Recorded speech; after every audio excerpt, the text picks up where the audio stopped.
Looks like we are on. Here we go, here we go. Can you guys hear me? I'm here, Dabbing King. Always here for you. My number one biggest fan, my oldest fan, I think. Just let me know if you can hear me and let me know if the sound quality is alright.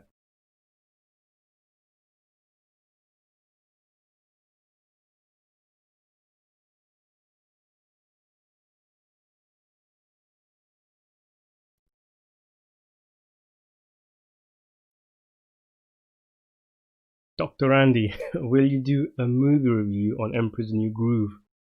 You asked me that last time, didn't you? I think you asked me that on every video I do now. Yeah, for you specifically, just for you, Dr. Andy. One day I will do a review of Emperor's New Groove. Cool. Looks like everybody can hear.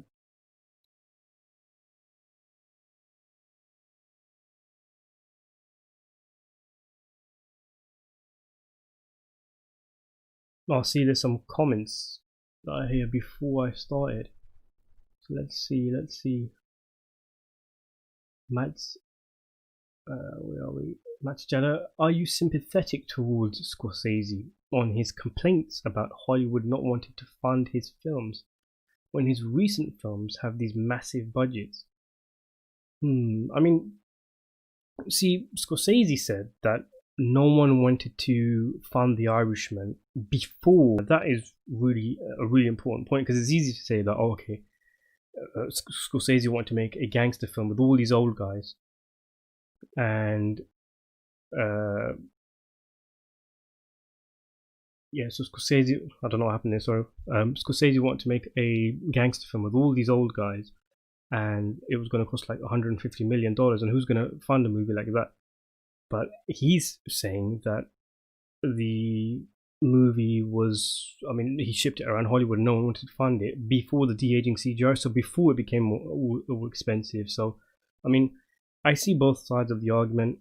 I mean, I am definitely in the camp that, you know, mainstream Hollywood plays it far too safe nowadays. They do not take risks like they used to.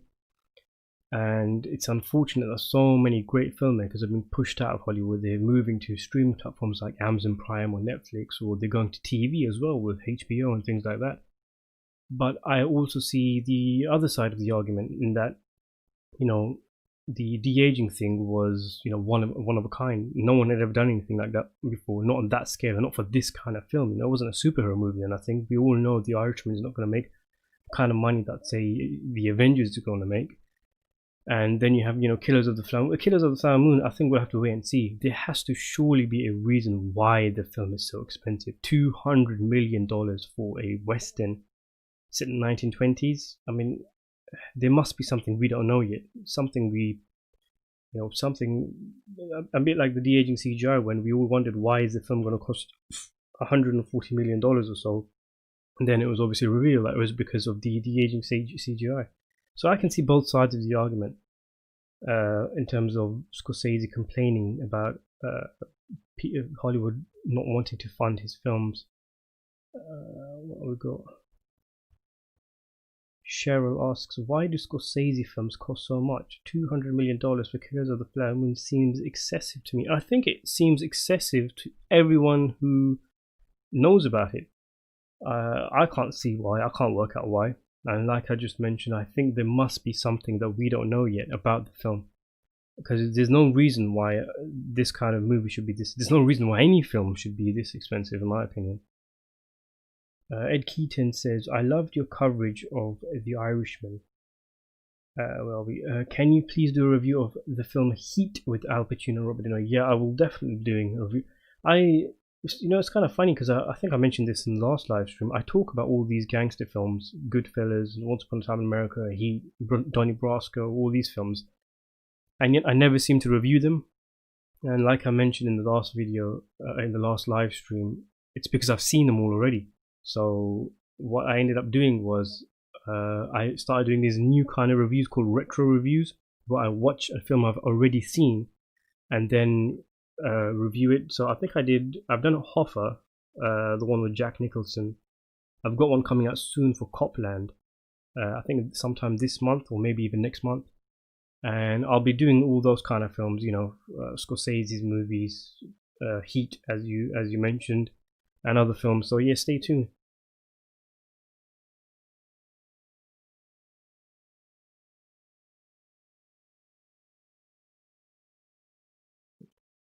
Peace Bro says, "Wow, lives! Now you really come far. Loving this new step." Yeah, I mean, you should have been here last week. I was really nervous.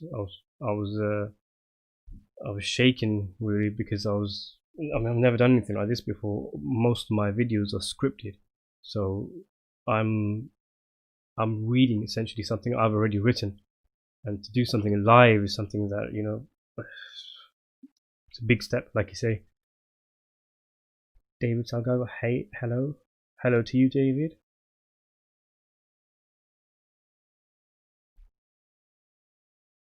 Dabbing King asks, what do you think of Donald Trump's latest interview and the memes that followed? I haven't seen his latest interview. I don't know which one interview you're talking about. Dr. Andy, I was born in December 31, 2002. You're a young man. David Salgado, do you like Righteous Kill? No, I don't like that film. I probably like it more than other people because something happens in the film that did take me by surprise in terms of the plot. But overall, I mean, it's just a mediocre cop movie, isn't it? It's just bland, 5 out of 10, maybe 6 out of 10. But it's got the added bonus of De Niro and Pacino in. But in a way, it kind of encapsulates what's wrong with both of their careers, or what was wrong with both of their careers at that point, in that they were making such poor movies that were terrible, direct to DVD movies, and then their big reunion, their big team up after Heat ended up becoming some really poor film that no one's ever going to see again. So I mean, yeah, I probably like it more than most people, but nah, I watched it once and then that was it. Probably never watch it again, maybe for a review.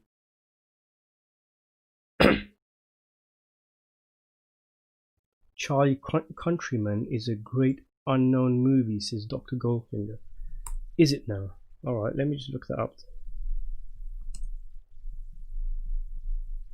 Charlie Countryman. I'm always on the lookout for good movies. So let's see. Charlie Countryman, 6.4 out of 10 on IMDb. While traveling abroad, a guy falls for a Romanian beauty whose unreachable heart has its origins in her voice. Charismatic ex. Sorry, violent charismatic ex. Interesting. Might have to give this a watch if I end up finding it. What is your home cinema setup? Says Curved Glass 123. Pretty standard, really. I don't really have those massive speakers that some people have, or this huge TV. It is it's one of these big Ultra HD ones, but it's fairly standard for modern day TVs. I don't really I haven't really done much with my TV. I might do. I mean, as a film fan, it's one of my dreams, to have a kind of setup where you've got an amazing sofa or a chair and a big open space, a room where the lights can be dimmed or turned off easily, and a big screen, big speakers. It's the dream as a film fan, but I don't really have anything like that at the moment. Would you do a movie review on Wedding Crashers? I mean, yeah, I pretty much review every film I watch. So every review you've seen on the channel is something that I've watched in the last maybe couple of days, weeks, months, or even within that year, because I watch a lot of movies, and I always have to space out when I schedule my reviews on the YouTube channel. But if I watch a film, I'll review it. So simple as that. So if I watch Wedding Crashers, I'll review it. Okay, so Peace Bro asks, I hope you don't mind me asking, where do you plan on taking this channel? Should, and more likely when, the channel gets big?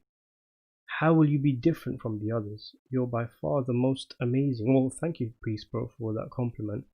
Well, I mean, I do have some plans. Nothing is that concrete. I have different kind of video ideas. Obviously movie centric.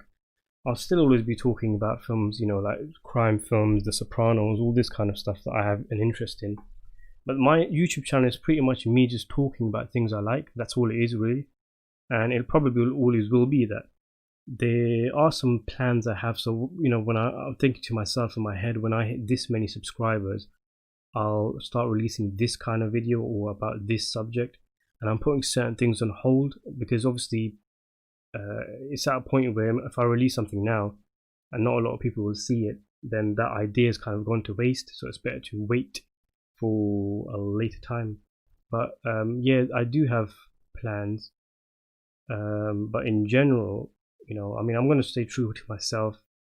I'm going to stay true to you guys. It's just really a case of me talking about things I enjoy and my tastes and your tastes, seeing as though you guys are subscribers, seem to align with each other.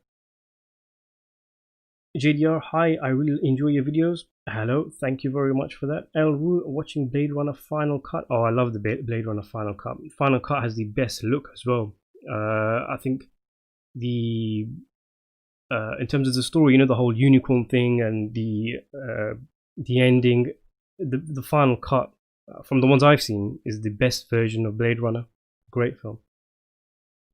Davin King, never do a face reveal, please. I absolutely adore the secretness of hearing your voice. I don't think I've ever been asked not to do a face reveal. Wake up, time to die. Okay. David Salgado, rank all the Scorsese gangster movies from Mean Streets, Goodfellas, Casino, and The Irishman. That's actually funny because I think I made a poll on my community tab where I actually asked my subscribers to do that. For me, okay, Mean Streets will be last. Nothing against the film, but it doesn't. The rest are just better. It's rough around the edges. There's a hint of greatness in there. You got early De Niro, who's brilliant. Keitel, Scorsese laying the groundwork for what came later in his career. But it doesn't. It's not on the same level as the other ones. Then it will be, I think, The Irishman. The Irishman, Casino are pretty much neck and neck in my opinion. They're both fantastic films. I love both of them. But I haven't seen Casino in ages. I think the real answer is if I watched Casino now, I would say Casino was better. If I watched The Irishman now, I'd probably say The Irishman. But Goodfellas is at the top. So just, short answer, I would say first place Goodfellas, then Casino, then The Irishman, and then Mean Streets. Or with The Irishman and Casino swapping places every now and again. Peacebro says, in terms of YouTube, what made you take this step? What step are we talking about? Ed Keaton, hello sir. Hi Ed. I always see your comments. You're very articulate, and I enjoy and I anticipate your comments, Ed, on my YouTube channels. I don't know if you read my comments. I loved your coverage of The Irishman. Could you please do a review of the film Heat? Yeah, I mentioned in the beginning of the video. Maybe you started watching after I mentioned it, but yeah, I will be doing a review of Heat and all those other old kind of gangster films that I talk about but never have seemed to review, like Goodfellas, Casino, the Corleone movies, Once Upon a Time in America, Donnie Brasco, all of these films. Dabbing King, thank you for the donation. Thank you very much. That means a lot. Curved Glass 123, which scene from any film has influenced you most in your life? It would depend on what about my life. Like if it's a case of if there's a scene from a film or a movie itself that got me into films. I've talked quite a bit about that in my last video, so I won't go into that. But I don't think one particular scene has kind of really influenced the way I act or live or think. But there is a film called Harakiri, or however it's pronounced, that I talked about as well in my last video. I've reviewed it on the channel as well. The only film I've ever given a 10 out of 10. It's also known as Seppuku. That film actually it opened my eyes in a way, in that the movie punishes you for basically judging a book by its cover. you know,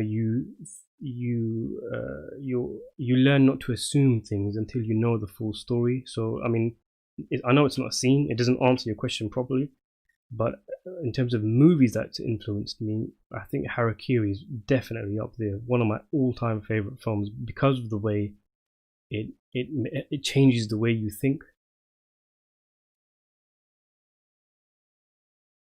Dr. Goldfinger, do you like any simple films, such as an adventure or action, maybe horror? Yeah, I mean, I like all sorts of movies. I know I mainly talk about crime films and things like that, but that's just one of my my interests. You know, I like spaghetti westerns, for example. I like noir films, you know, those old kind of black and white Humphrey Bogart cop movies, things like that.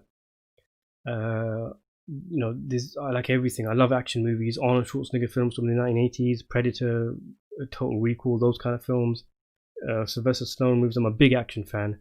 I also started getting into horror recently in the last 5 years or so. You know, John Carpenter's films, Dario Argento, Mario Bava. So yeah, I mean, I like all sorts of films.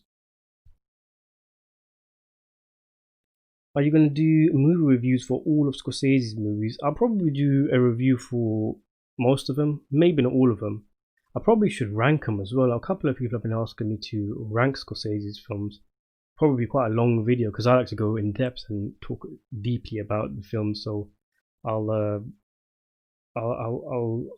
might be ranking them, definitely ranking them sometime in the future. But reviewing them, I've seen all of Scorsese's films, so I'd have to watch them again because I don't like reviewing a film that I saw years ago. Because, you know, when it's fresh in your memory, you talk about, you know, there's things that you'll remember, obviously, because it's fresh in your memory. Well, would you do a movie review on Full Metal Jacket? I also disagree with the Dabbing King. What is it that you disagree about? Yeah, I mean, like I mentioned, I'll review a film that, I mean, if you guys really want me to review certain films, I'll go out of my way to watch them and review them. In general, though, I don't review films that I've already seen. It goes into the retro review category, of which I've only got one film on there right now, which is Hoffa, but Full Metal Jacket is one I've already seen. Great film, by the way. Stanley Kubrick, he was just a legend, wasn't he? JDR, I think Casino and Goodfellas are in a league of their own. The Irishman seems to show the death of all of that good movie making. What do you mean, the death of that kind of lifestyle, or that world, that kind of milieu of crime, or are you saying that the film itself is crap and it's killed the genre? Al Rue, Pacino's best performance. He's the greatest movie actor in history for me. When I watched a lot of Pacino's films in a kind of marathon I did many years back, I mean, there's so many great performances, but two that stuck out for me, and I don't think it's a coincidence that they both were directed by Sidney Lumet, who's often called the actor's director because he's so brilliant at bringing out these performances from his actors, even, you know, mediocre actors like Vin Diesel. But Serpico and Dog Day Afternoon I thought were really good. He was really good as, you know, the more quiet and sinister Michael Corleone in Coppola's second film. But I mean, if you're gonna pin me down and say best performance, Serpico maybe. I mean, it's one of those, isn't it? He's just given so many great performances. You'll watch another film of his and just say, no, this is the best performance, and then you watch another and you'll say, no, this is the best performance. So, I mean, I'm gonna go with Serpico though, just to answer your question.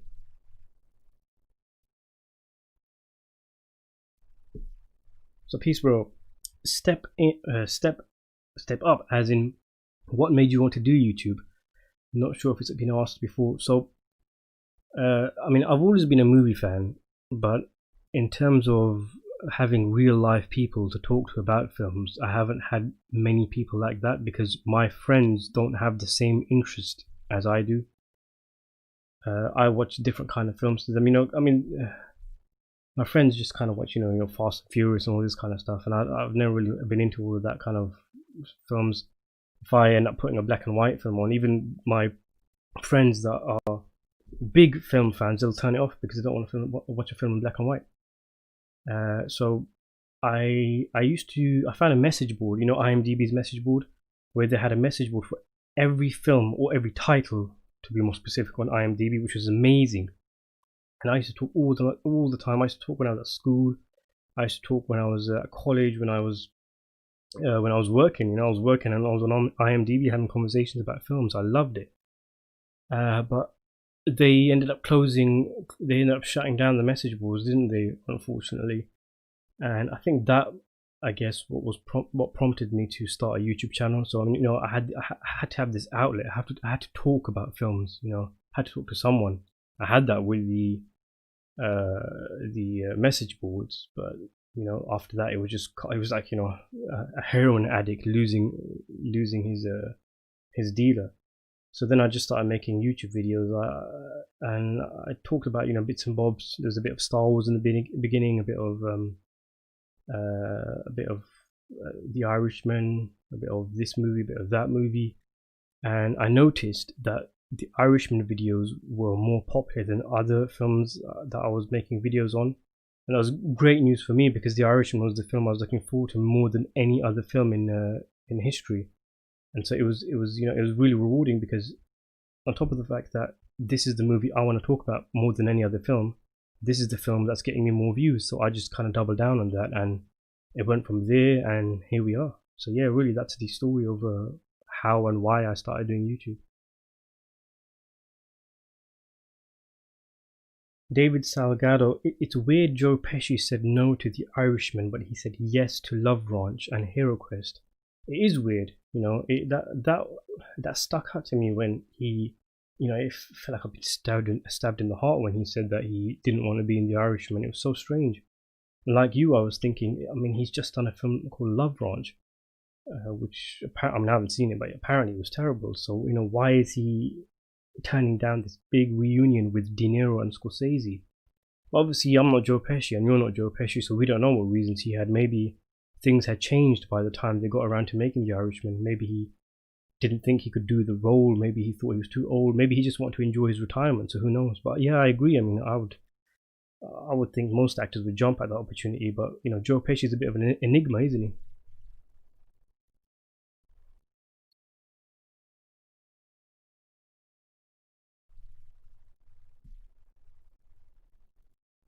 Peaceboro, by the way, can let everyone know that at times your videos are not on notifications, so everyone needs to make sure notifications is on so you don't miss the amount of videos I have. Yeah, YouTube is pretty weird. I've heard people say that even when they turn on notifications, YouTube doesn't notify them when there's videos that have been released or live streams or things like that. And some people have even said they've been unsubscribed from channels. That's really weird. I think what's happened there is that YouTube basically does these kind of purges every now and again, where they try and get rid of fake accounts and bots. And I think some honest, real accounts get caught up in that sometimes. But yeah, if you want to see my videos and you want to see them as soon as they're released, don't forget to turn on the notification button. But even then, sometimes the site is pretty weird. So the best thing to actually do is just to check your subscriptions daily, I guess, if you want to.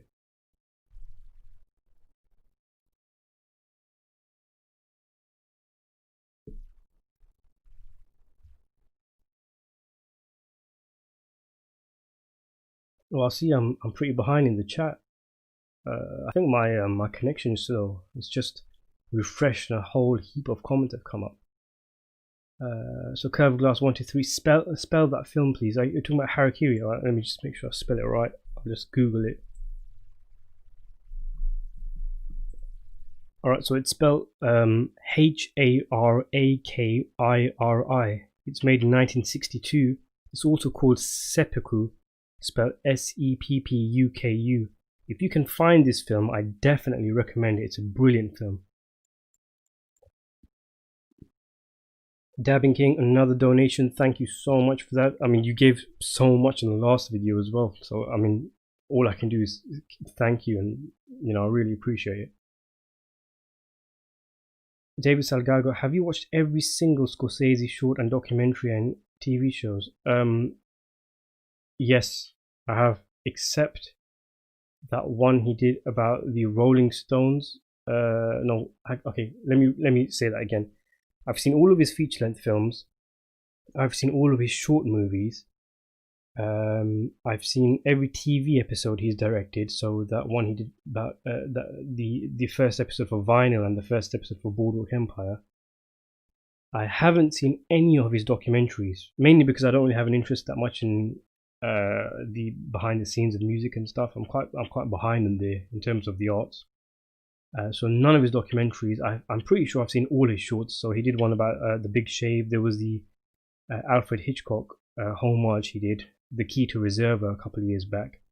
And there's a few others here and there, I think. So yeah, I think I've seen all of his films, all of his shorts, all of his TV shows, but not his documentaries. I've never seen a documentary that Scorsese has made, I don't think.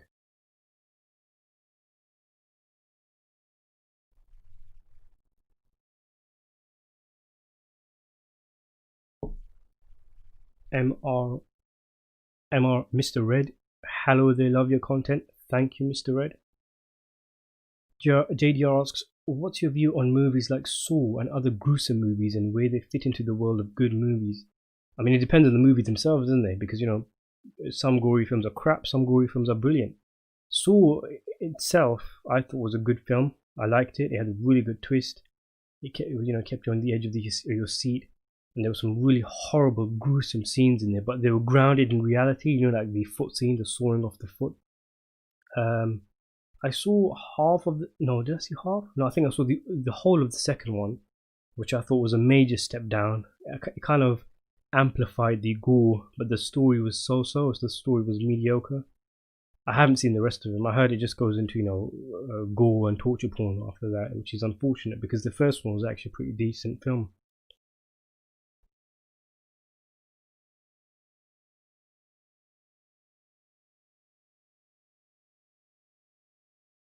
Oriana says, "Hey, love your work on movie review." And Bray, what's that? Thanks anyway for the comment. Dr. Goldfinger asks, you said you like Stallone. What do you think of Rambo: Last Blood? It's funny you should say that. I recently reviewed it. I haven't released the review yet. I don't remember when it's gonna come out. But I mean, just to give you my quick thoughts, I didn't like it. I didn't think it stacked up. There's several issues I have with Last Blood. One of them, the main one, is that it doesn't seem like a Rambo movie. I mean, as an action film, I actually loved it. I thought it was brilliant. It was R-rated. It was hardcore.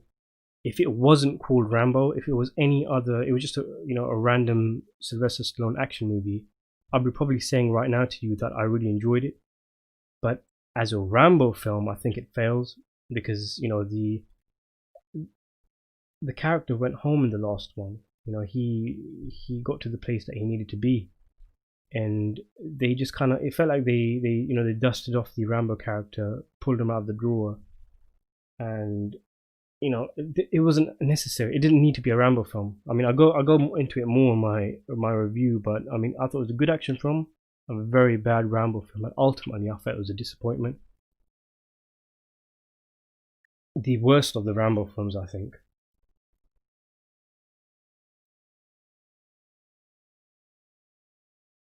Mr. Red, can't believe Goodfellas is going to be 30.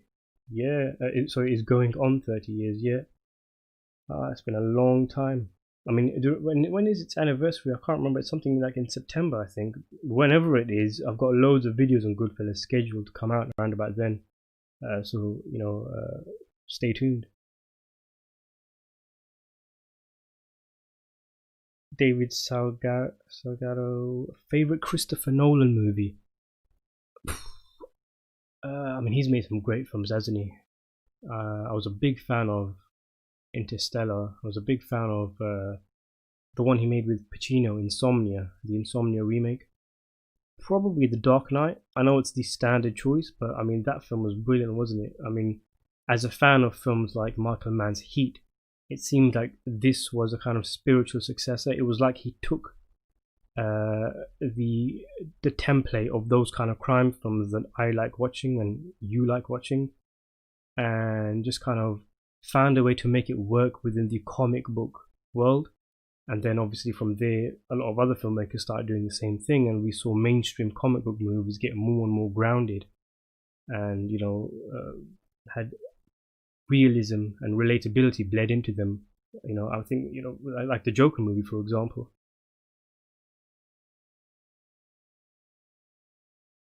Love Dog. Okay, I've lost myself in the chat.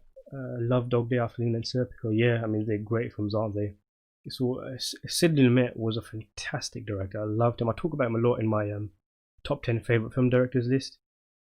He just made some brilliant dramas, and I love the fact that he could make an average actor into the best actor for that 2 hours that when you're watching the film. There's so many great films in his catalog. Network, Dog Day Afternoon, Serpico, The Hill, 12 Angry Men, all the way up until his last movie, Before the Devil Knows You're Dead.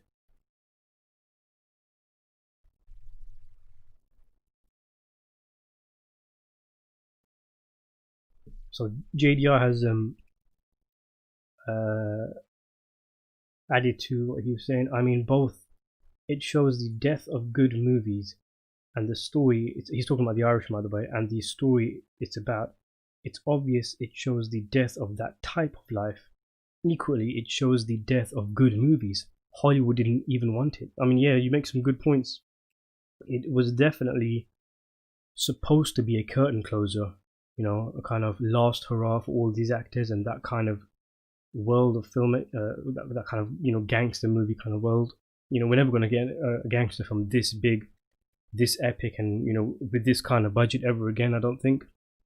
And like you mentioned, Hollywood didn't want it, so it shows that kind of film is dead temporarily, or at least, I mean, calling it dead might be a bit too emotional and dramatic. Maybe dead in mainstream Hollywood for now, I say.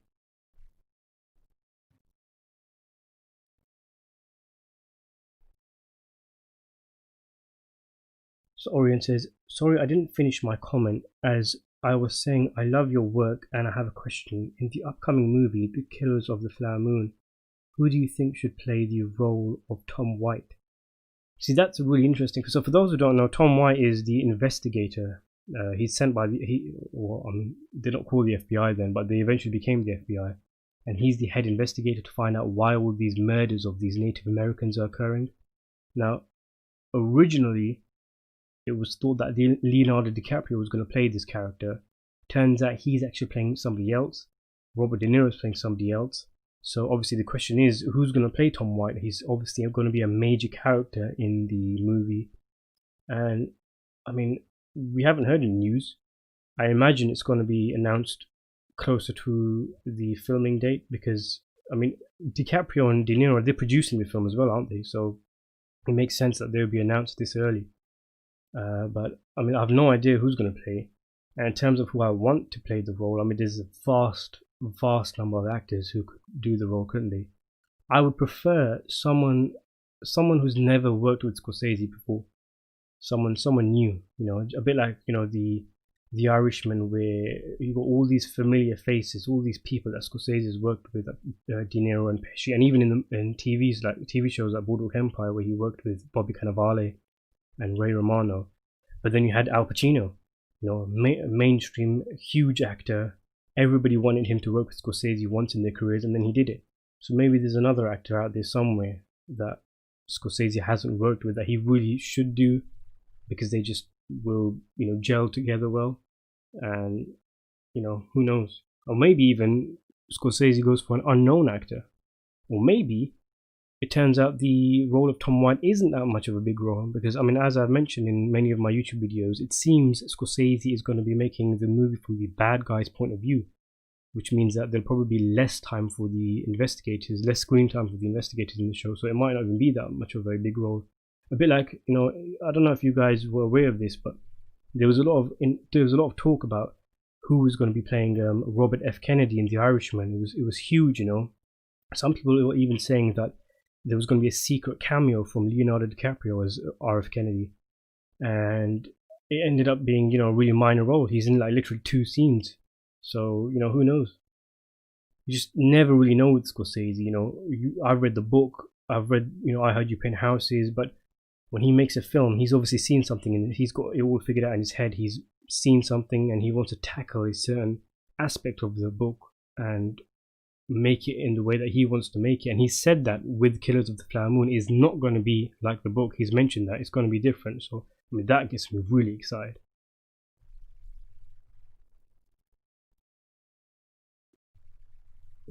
Favorite Stanley Kubrick movie, asks David Salgado.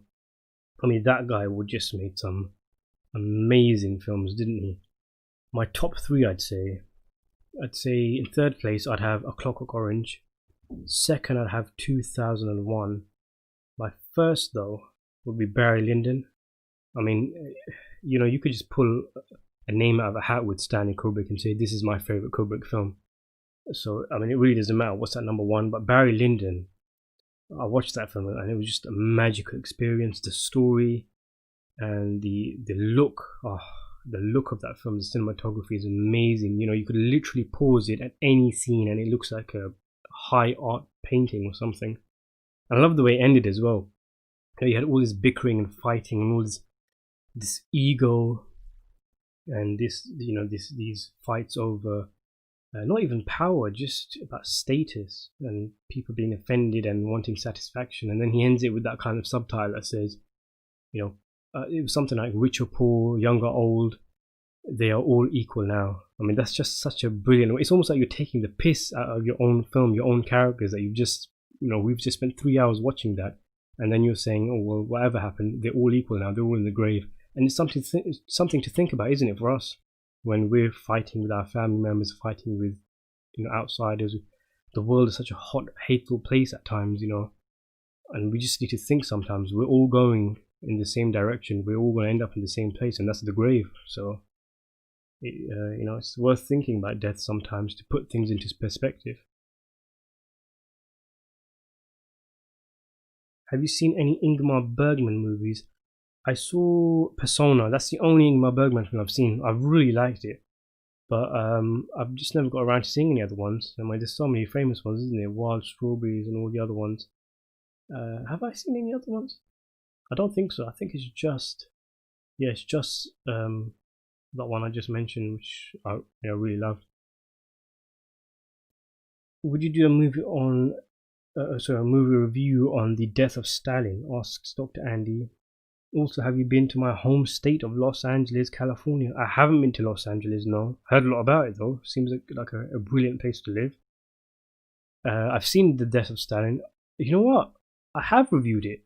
Yeah, so type in on Google The Death of Stalin Cineranta. It will come up. Yeah, I remember now. I have actually reviewed it.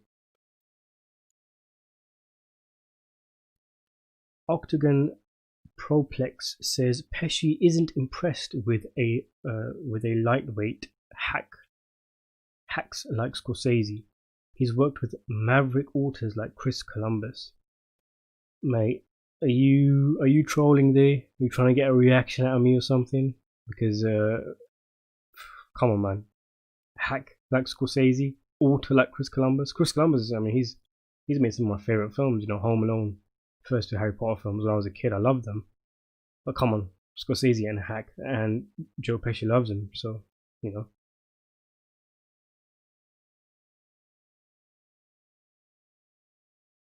David Salgado says, have you ever thought about going to review more shows?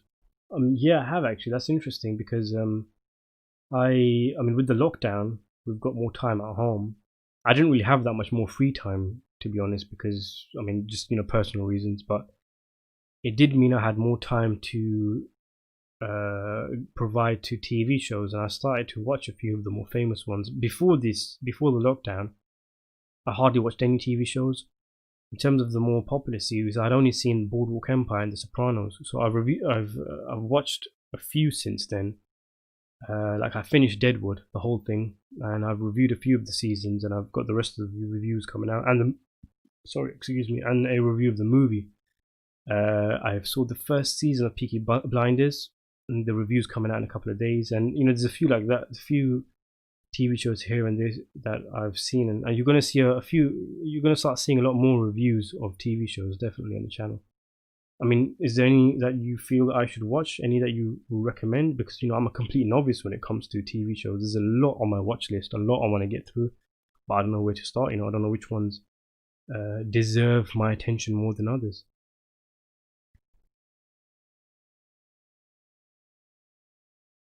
Shine a Light. Yeah, that was one of Scorsese's, wasn't it? One of his documentaries. What about Michael Jackson's Bad? Yeah, a lot of people don't know that Scorsese actually directed Michael Jackson's Bad music video. But there's a piece of trivia for you.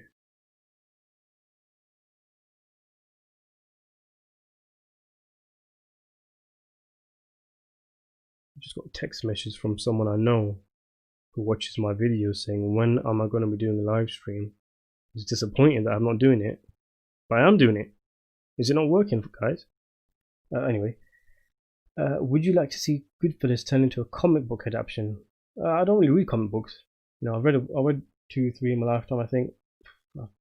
What purpose would it serve? I'd say the only thing I could see it adding is just the aesthetic of the comic book, like the artist who draws it in a certain way that is pleasing. I mean, I guess you could change things about, make a very, let's say, I know this sounds really stupid, but I mean, obviously it's not a movie, it's a comic book. Make a kind of, a comedic version where all the faces are distorted and the features exaggerate of people's faces, and change. One thing I like is, those comic books where one significant difference in the story happens and the comic book goes from there. Maybe you could do something like that for Goodfellas. I mean, I remember once I read a comic book that was Empire Strikes Back. So Star Wars Empire Strikes Back, but Luke Skywalker died in Hoth. Remember that scene where he faints and Han Solo finds him. So Han Solo never finds him in this one, where he finds him and he dies. And then it tells the story of Empire Strikes Back had Luke died, and that I think is really interesting. These kind of alternative realities. Maybe something like that could be done. Dabbing King, another donation from the Dabbing King. Thank you a lot. Thank you so much for that. You ignore a lot of my comments, but I still love you. Do I? I mean, I try to read every comment on my YouTube channel, but it's hard, YouTube is really bad with notifying when new comments are made. And even the way they structure the comment list, sometimes it's based on latest comments, sometimes it's based on the most likes, and it's easy to miss. So I mean, if you've been asking me stuff and I've been missing them, I apologize for that. Do you prefer the fact that DiCaprio is now playing the villain rather than the FBI agent? Asks Romload PLD. Sorry, by the way, if I'm getting names wrong. I'm really terrible with name pronunciations. But that's a good question. I am, yeah. I prefer the fact that DiCaprio is now playing Ernest Burkhart. If he played the investigator, I think it would be a very standard DiCaprio role to play. A very, a so-so average. He wouldn't be doing anything new. It would just be a big name in the titular role, or at that time, the titular role. And we've seen him play things like that before. It'd be nothing different. There's nothing that he would be doing in the movie as Tom White that he hasn't done before plenty of times. But as Ernest Burkhart, I mean, I'm not going to give it away, but this is a really interesting character for him to play.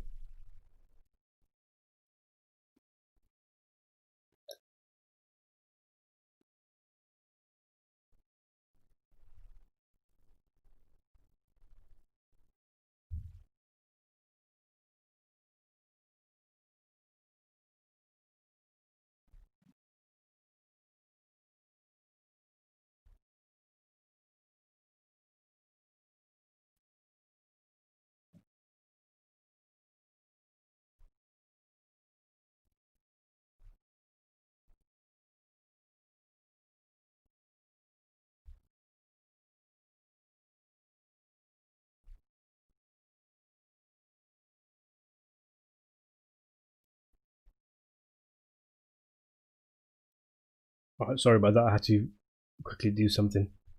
I'm back now. Watch Russell Mulcahy's Seven knockoff from 1999 with his Highlander star Christopher Lambert titled Resurrection. Why? Because it's pretty good. Okay, well, what's it called? Oh, sorry, yeah, Resurrection. Let me just check that out.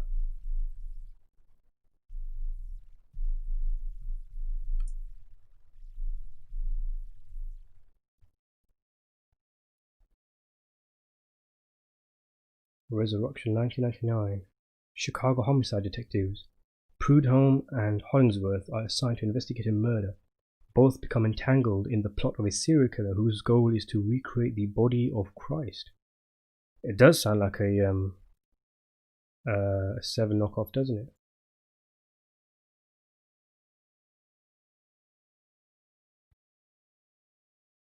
Peace, bro. I've got a fun one for you. Alien Queen or Advanced Predator All Out Brawl. Who's your money on? Which one's the advanced one? Do you mean the one from The Predator, the 2018 one?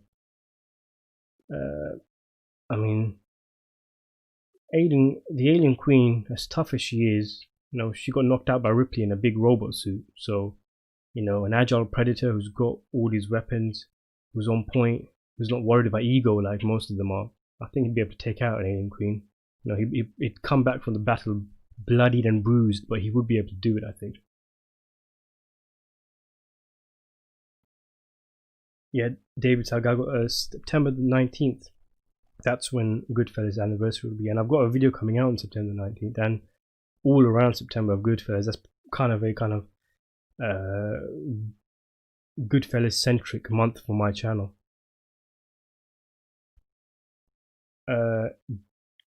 Jacob asks, my favorite Dennis, I never can pronounce his name. Is it Villeneuve? Is that how you pronounce it? Villeneuve? I think I've just embarrassed myself there. But what's your favorite movie of his?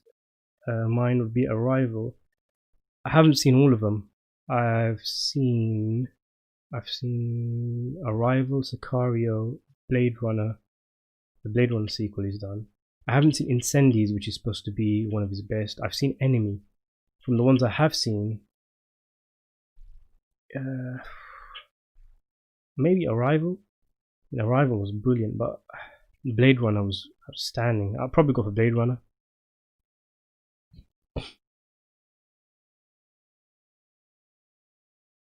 So Curved Glass 123 has given me some recommendations. Have a look at American Graffiti. So that's George Lucas's film, isn't it? One Flew Over the Cuckoo's Nest. Yeah, I've seen that. That's a brilliant film. And Sling Blade. 3 recommendations from me, not gangster. Sling Blade. I haven't heard of that one. I'm just gonna look that up now. Sling Blade, 1996. Oh, Billy Bob Thornton. A man hospitalized since his childhood murder of his mother and her lover is released to start a new life in a small town. Now that does sound interesting, doesn't it? So it was directed by Thornton and stars him. Well, thanks a lot for that recommendation there.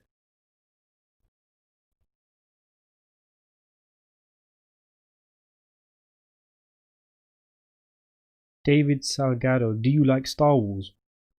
When I was a kid, when I was growing up, I was all over Star Wars. I loved it to pieces. See, I grew up with the prequels, and when I was a kid, I loved them. And it's only when you grow up that you see the flaws in them. But because of the nostalgia and the fact that they're part of your childhood memories, they still have a place in my heart. The original films are great, obviously. I don't like the new ones. I don't like the Disney films. I mean, that's a bit dishonest, to be honest. I don't like The Force Awakens because that's the only one I've seen. It was so bad. I hated it so much that it put me off seeing all of the rest of the Star Wars films. So the other two, The Last Jedi and the other one, I haven't seen them. I haven't seen any of the solo movies as well. The Star Wars Solo one and that other one about Rogue One, I think it's called. Yeah, I haven't seen them. But I mean, I was a big fan of the universe, the whole world building, the Clone Wars, the Old Republic, all of that. I like the Mandalorian though. The Mandalorian was brilliant. But in general, I don't like the Disney movies, the Disney Star Wars films. They don't feel like Star Wars to me.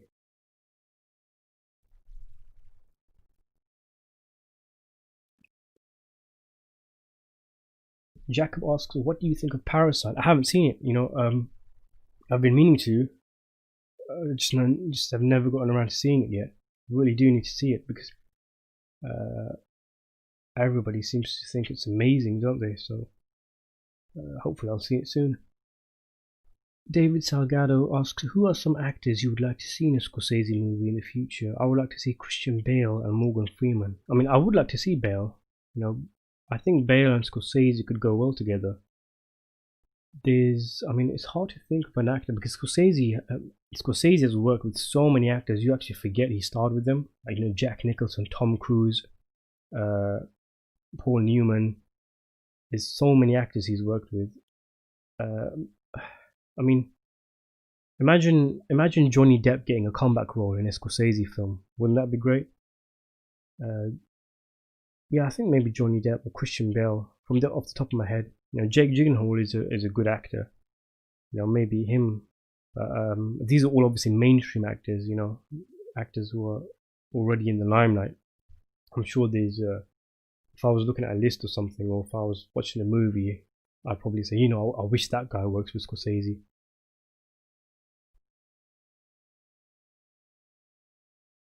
So Octon Proplex thinks Jeremy Renner should play Tom White. I'm not so sure. Because he kind of, my personal opinion, he kind of has a kind of wittiness to him, Jeremy Renner. When I see him in roles, like he knows a joke that the person he's talking to doesn't know. For me, Tom White has to be someone. If they're going to have him as he is in the book, it has to be someone who can play a completely honest character.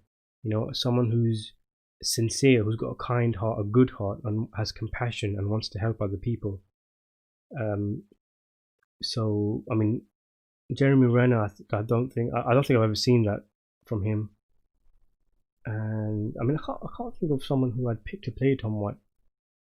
But yeah, it would be someone who would be able to get that aspect of White's character across because it's so important. What do you think of Steven Van Zant's random singing in The Irishman? It completely caught me off guard. Yeah, I was the same. I made a video on this as well called "This Sopranos actor has a cameo in The Irishman," something like that. I was enjoying The Irishman. I was engrossed into the beef between Hoffa and the mob. Frank Sheeran Appreciation Night is my favourite scene in the film. I went to watch it with a mate of mine, and we both saw Steven Van Zandt, and we just looked at each other, and we just started cracking up laughing in the cinema. We found it hilarious. I think people were looking at us. Everybody was, dead serious. And then you had these two little guys who were just, cracking up at the screen, and we just, it was so bizarre. It's like all of a sudden Silvio, randomly out of nowhere, is in the background of the Irishman movie, a Scorsese film, which is even funnier because obviously, Silvio Dante is known for doing his Michael Corleone impression. Michael Corleone is played by Al Pacino. Al Pacino is in the movie, is in the same scene as Silvio Dante. So yeah, that was really weird. I don't think Scorsese knows because he's not a big fan of The Sopranos. He only watched 1 or 2 episodes and couldn't get into it, as I've mentioned in a previous video. But somehow I think that if Scorsese was aware, he wouldn't put Steven Van Zandt in the movie because it would be distracting. It was distracting for me. I can attest to that.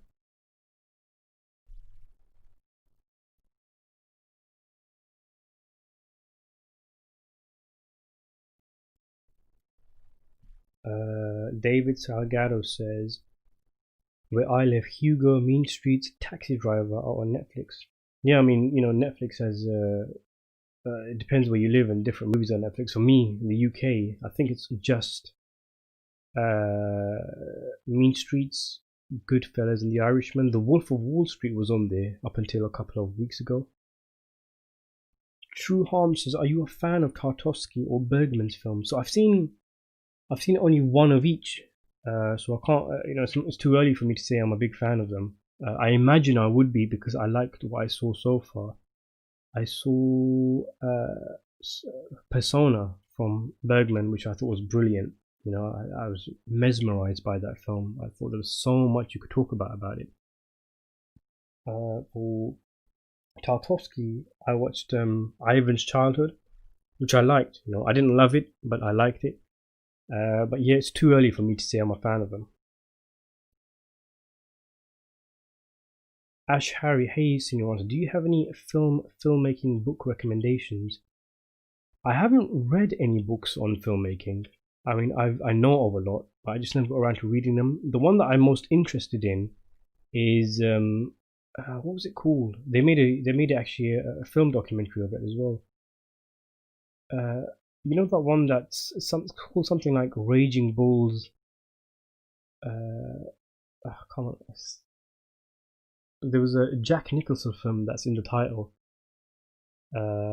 Easy Riders, Raging Bulls, something like that. There's a book called that, which apparently has loads of nuggets of really interesting pieces of trivia and information about the Hollywood New Wave. And the Hollywood New Wave is something really interesting to me. That whole era of Scorsese, Spielberg, all these actors like Pacino, Jack Nicholson, De Niro, all these guys came from that generation of filmmaking. That was when Hollywood basically handed the keys of filmmaking to these young authors who made the kind of movies they wanted to make. The studios didn't run the business anymore. So that's a really interesting time in Hollywood history. One where we got some amazing films and amazing, behind the scenes stuff, all the drugs and the dodgy things that are going on and the unorthodox way people got their films made. And I would like to read that book one day. I think Easy Riders, Raging Bulls, I think it's called something like that. But yeah, I don't have any recommendations for filmmaking books because I haven't read any, but that's one that I personally would want to read.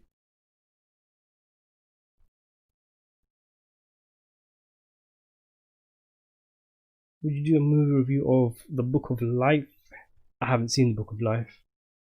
What do you think of Brexit? Oh man, if you give me a penny every time I heard that word here in the UK, I'd be a multi-billionaire by now.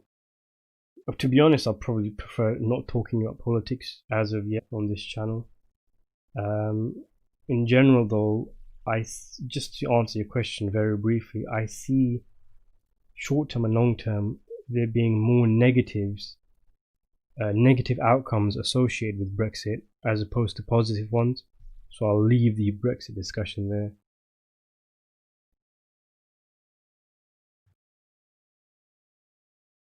Bergman sucks, says Octagon Proplex. Boring as a dog's ass. Yeah, I mean, I've only seen Persona, so I can't really talk, but I can see why people might think, alright, this guy's boring me. But everybody has their tastes. But one thing I would say, the only thing I would say is that you should give a film a chance. Give every director a chance. Don't just 10 minutes in, 20 minutes in, switch off and say, you know what, this is just boring. Just give the filmmakers an opportunity to wow you, just to open your mind up a little, because otherwise, you won't go anywhere. I mean, I've got friends who consider themselves film fans. I've mentioned this before, but they've never watched a black and white film. They never want to watch a black and white film. And for me, I mean, I just think to myself, you're missing out on so much. How can you not want to watch it? I mean, you're instantly judging it just because it's black and white. So, I mean, yeah, I'm going off on a tangent here, but yeah, anyway, I mean, I just give every filmmaker a chance, Watch enough of their works before you can say, you know what, my opinion of this filmmaker is. Have you ever seen The Rain? No, I haven't heard of it. I don't think. I can recommend both Scorsese documentaries about Bob Dylan, especially No Direction. Yeah, I might check out Scorsese documentaries. I mean, there's one on Netflix, isn't there? The recent one that he did with Netflix. Would you do a movie review on Apocalypto? I loved Apocalypto. I loved that film. Mel Gibson made a film that with these indigenous people that felt so real. It didn't feel Hollywoodized in any way. It felt really authentic. And the gore in that film, oh man, it was disturbing. When I remember that scene where they're taken to that big pyramid and all those people are there and they're cutting the hearts out of all the tribesmen. Oh, just horrific, man.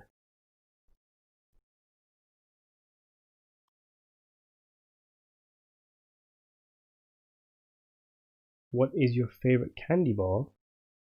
I've tried to stop eating junk food, to be honest. I like Twix. I like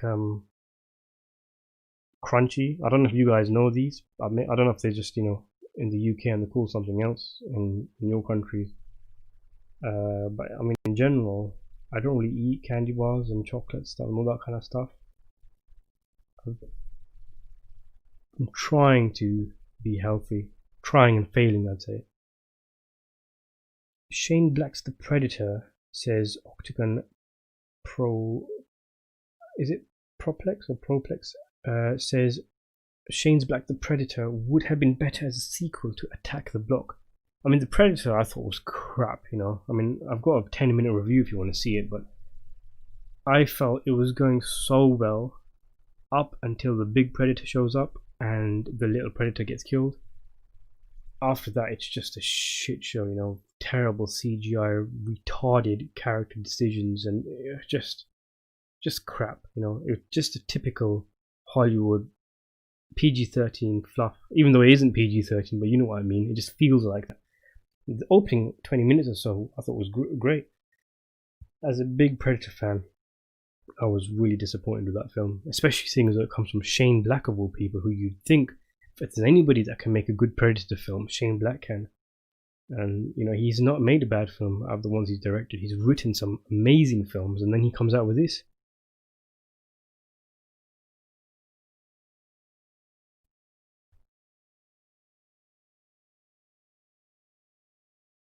Robert Kumbe asks, Casino, your thoughts? I love Casino. Casino is one of my all-time favorite mob movies, one of my all-time favorite Scorsese films. I just love the sense of indulgence. It feels like Scorsese is, it's the ultimate Martin Scorsese film. Not necessarily the best, but the ultimate one in terms of all his trademarks are there. These, and it feels like where Scorsese peaked.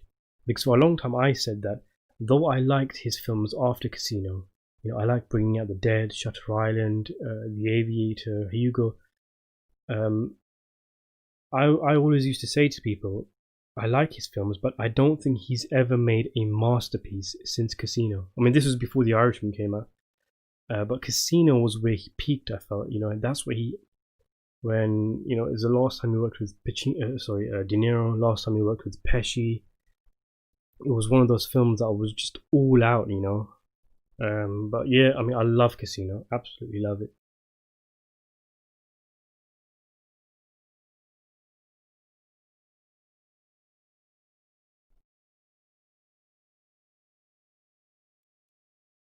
Ash Harry asks, do you have a favorite movie score? I don't have a favorite movie score, but I have a favorite composer who's Ennio Morricone. So, pick any one of his and I'd say that's my favorite score. Maybe The Good, the Bad and the Ugly, that has a fair few brilliant soundtracks, and the main theme is just iconic, isn't it? It's become synonymous with the Wild West as a genre. So yeah, I'd say The Good, the Bad and the Ugly.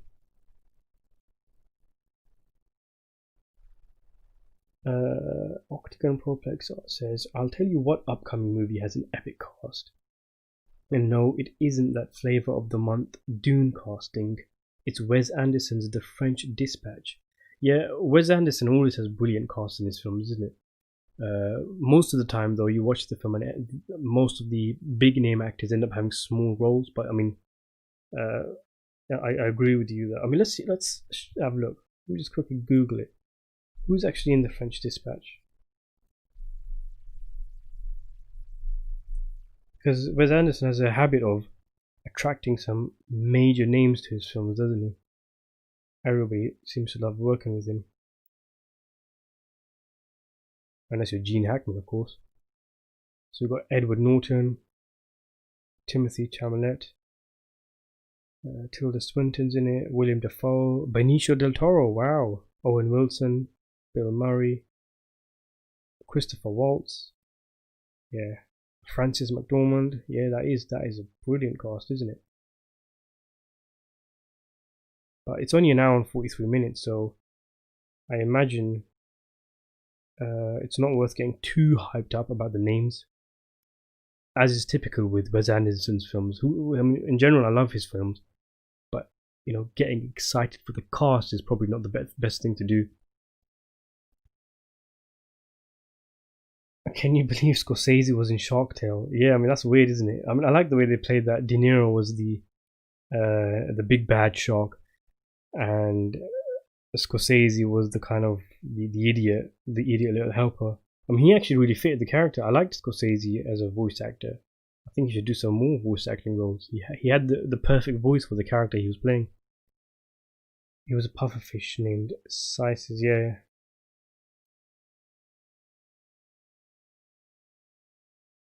Dr. Goldfinger asks, have you seen The Sicilian by Michael Cimino? I guess you could imagine it's the same universe, like a prequel.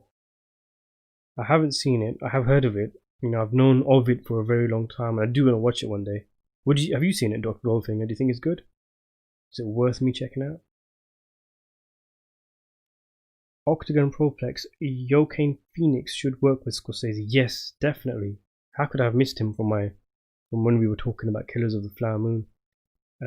Could have if Scorsese hadn't abandoned Joker. I mean, maybe Scorsese might have picked someone else, but if he had directed it. But yeah, I mean, he's a brilliant actor. Joker and The Master have proved that this guy is one of the very best actors working. Even back when he was in Ridley Scott's Gladiator, he was amazing. He's been a terrific actor. I think definitely he's one of the very best working actors in mainstream Hollywood at the moment.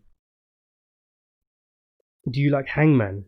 Asks David Salgado. If you're talking about the Al Pacino movie with I can't remember his name now, but yeah, the Al Pacino movie made in 2017. No, I've reviewed it. It was a crap film. I thought it was terrible. Pacino. I mean, it was made before The Irishman. And in The Irishman, Pacino has so much energy. He has more energy than the young actors working in Hollywood. And in Hangman, he was for 75 when they filmed it, something like that. He acted like he was 120. He looks so old and hunched over and mumbles all of his lines, and he looks like he's about to slip and fall into his grave. But yeah, I mean that's not the reason I hate Hangman. It was just a boring film. Watch Jeremy Renner in Wind River. Wind River, yeah, I've heard of that. Heard a lot about that. Not seen it though. Senior answer. Would you do a movie review of Queen of the Damned?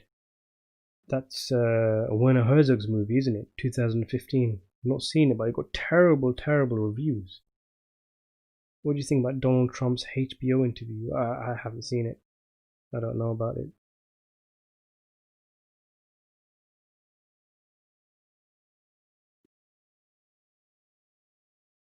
That's an interesting question. Ash Harry says, what is your favorite season of The Sopranos? All are great, but for me it's season 5. I'm not sure, to be honest. I mean, it's just like he says, and all are great. Well, it's definitely not season 1. Season 1 was good, but it's the weakest of all the seasons, I think, because they were still finding their feet in a certain way. Season 2, with the whole pussy storyline, that was amazing. Season 3 is when Ralph is introduced, isn't it? Season 4, I think, is the one with the ginger joke.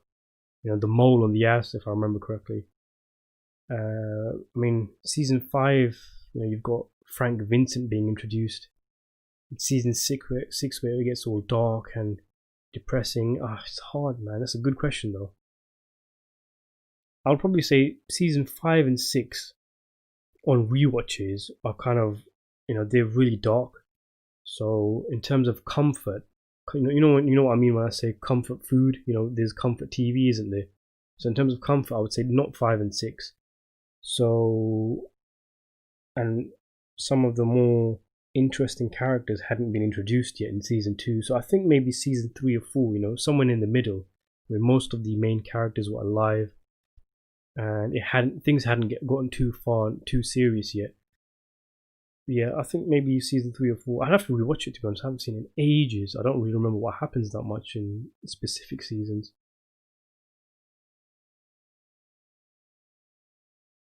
Steven Van Zandt is a musician first and foremost. Yeah, he is. Yeah. It's actually surprising. He was actually considered to play Tony Soprano by David Chase. even though he wasn't an actor. I mean, that's pretty strange. I can't imagine that. I mean, if anybody wants to imagine that, imagine the scene or the episode where Sylvia becomes acting boss.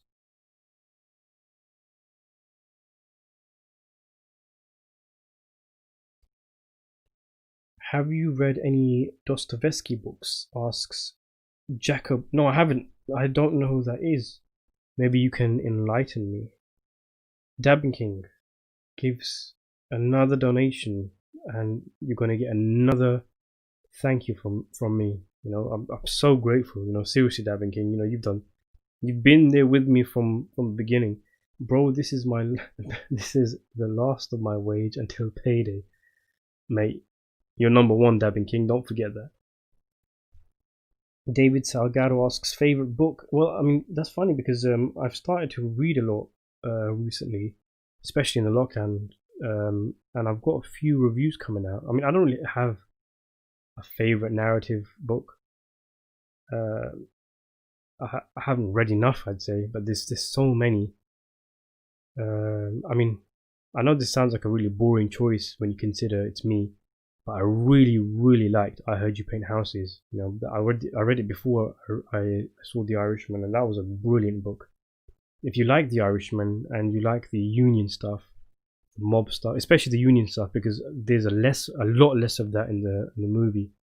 But if you like the union stuff and all the mob stuff and you want a bit more detail, it's worth reading the book, trust me.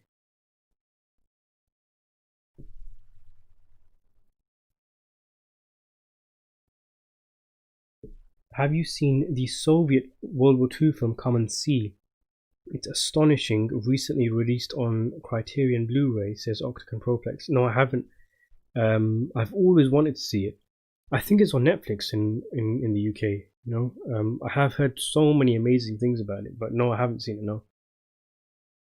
Octagon Proplex says Michael Mann's Public Enemies was ruined by shooting on digital cameras in their professional infancy. Also, better casting for Don Dillinger would have been Guy Pearce, who is his splitting image. I mean, I agree. You know, whenever somebody talks about Public Enemies, the first thing I always say is those shitty digital cameras that Michael Mann filmed it on completely ruined it. It looked so weird, you know. And that's the thing, you know, that kind of encapsulates Michael Mann as a filmmaker in the latter stages of his career. Because, you know, with Miami Vice, Black Hat, I think it was called, and Public Enemies, it seems he was so focused on these new digital cameras he was playing with that he forgot about the story and the characters.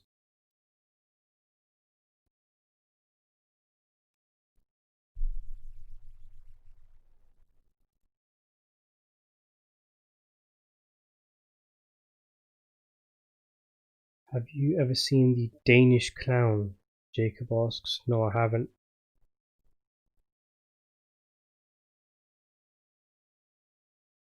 Everyone needs to become familiar with Kevin Reynolds' 1994 ancient world epic, Rapu Nui, says Octagon Proplex. So criminally underrated. If you love Apocalypto, seek out Rapa Nui.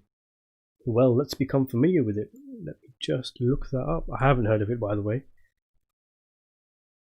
I mean, I think we all love a good ancient world epic every now and again, don't we? There's not many good ones out there.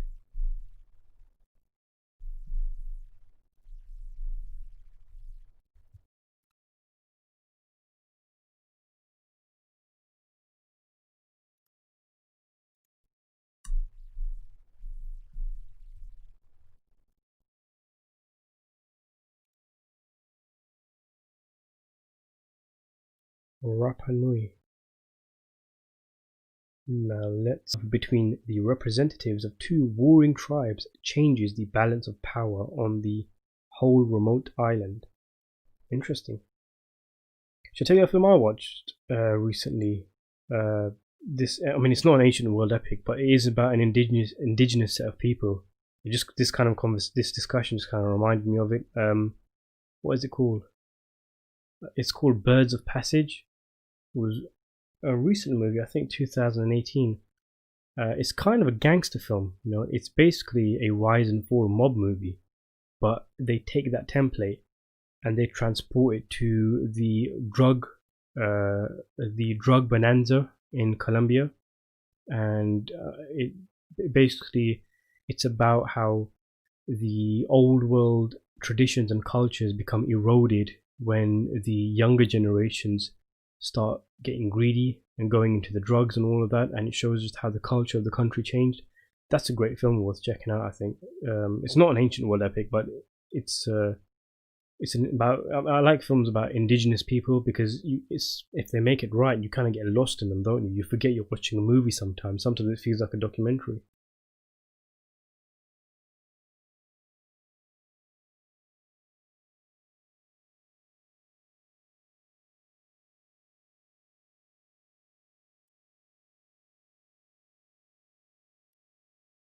Octagon Proplex says John McTiernan needs to be back already. Yeah, I mean, what happened to him? The guy was arrested, sent to prison for lying to the FBI, which I imagine, you do something like that and your Hollywood career is dead after that. But he was supposed to be making a movie about fighter planes with John Travolta, if I remember correctly. And nothing seemed to have come of it. I don't know if he's actively looking for work. I did hear he was, you always hear every now and again, maybe every couple of years, that he's about to start work on a new film, but then nothing happens. Maybe he should team up with Amazon Prime or Netflix or some of these non-Hollywood companies, because obviously I'm guessing he's blacklisted from Hollywood. But this guy has Predator on his resume. He's got Die Hard, Die Hard 3, which are the two best Die Hard films, and he's even got that what was it called, The Last Action Hero with Arnold Schwarzenegger, which is a good film. If that was ahead of its time. If that was made today, everybody would love it. They'd say it's a perfect meta movie, takes the piss out of old kind of action films. The problem was that was released during the peak of action films, R-rated action films, so people just didn't get it back then. And he also made The Hunt for Red October, which was a great film. I mean, this guy is one of the all-time great action movie directors, and he's only made a fair few.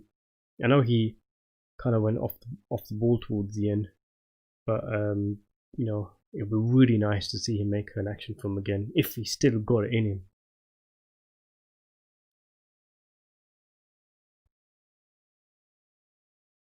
Jack asks, what movie are you looking forward to except Killers of the Flower Moon?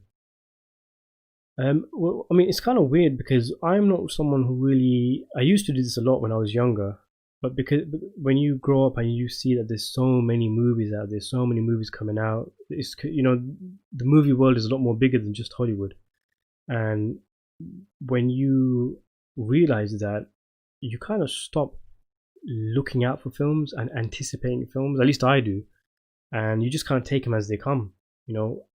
Scorsese is my favorite living director, and he's every film he makes, I'm looking out for it. So that's a bit of a special case, with The Irishman and Killers of the Flower Moon. But apart from that, it's just a case of, okay, this sounds interesting. I'll add it to my watch list and I'll check it out when it comes out. But there's a lot of films announced. Dune, the James Cameron's Avatar sequels. There's a lot of films that are on my radar, so to speak. The way I do it is mainly through directors. I don't usually look out for films coming out. I look out for certain directors and what are these guys up to. It's that kind of thing, really.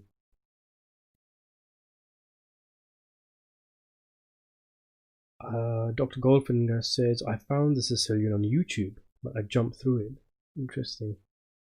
Because it's weird watching films on YouTube, because I'm always hesitant, because I'm thinking, right, have they, is the aspect ratio as it's supposed to be, or have they cut something out? Because a lot of times things are cut out of films on YouTube. But if it's on YouTube, maybe I should check it out.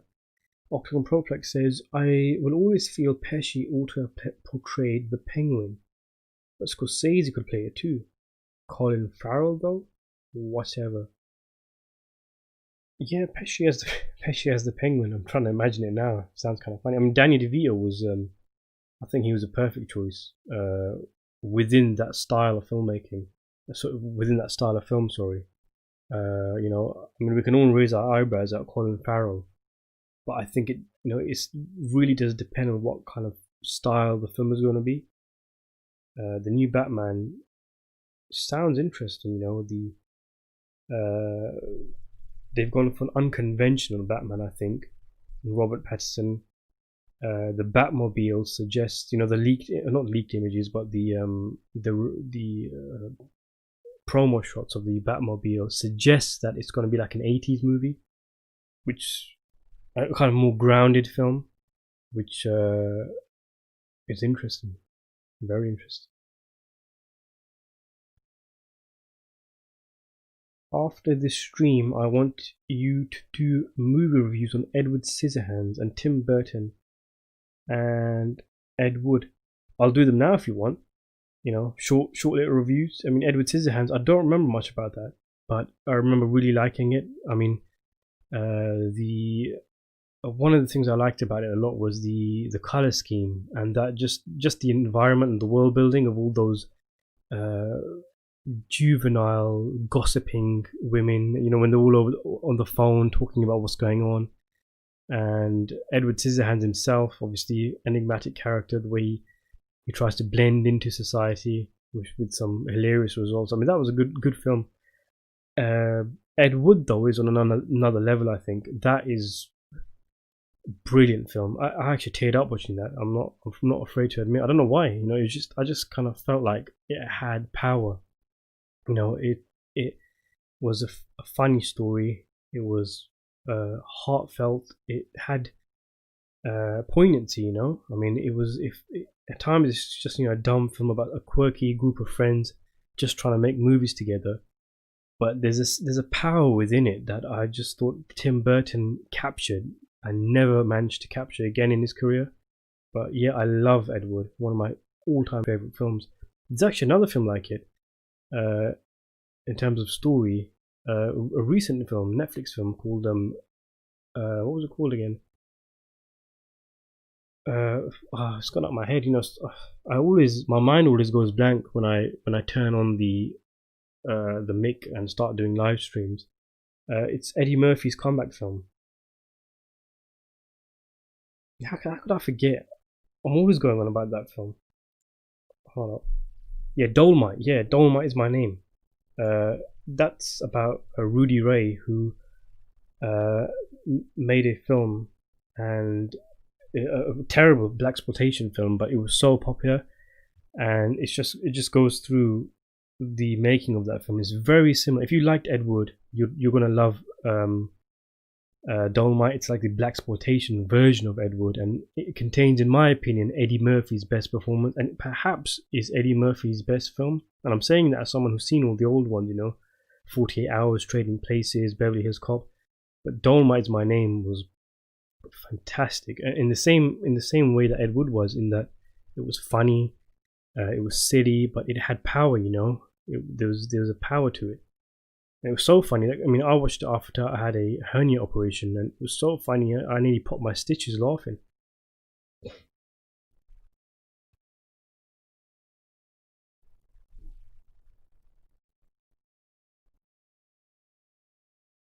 Octagon Proplex says The Sicilian is like most Michael Cimino movies, stagnatingly long and awkwardly paced, but it does have great cinematography from Alex Thompson. It's interesting. I think I've only seen one film from Michael Cimino. I don't know why I keep calling him Cimino. The Deer Hunter, which, I mean, like you say, it is very long and awkwardly paced, but it is a great film, and it does have great cinematography. So maybe I like The Sicilian, who knows?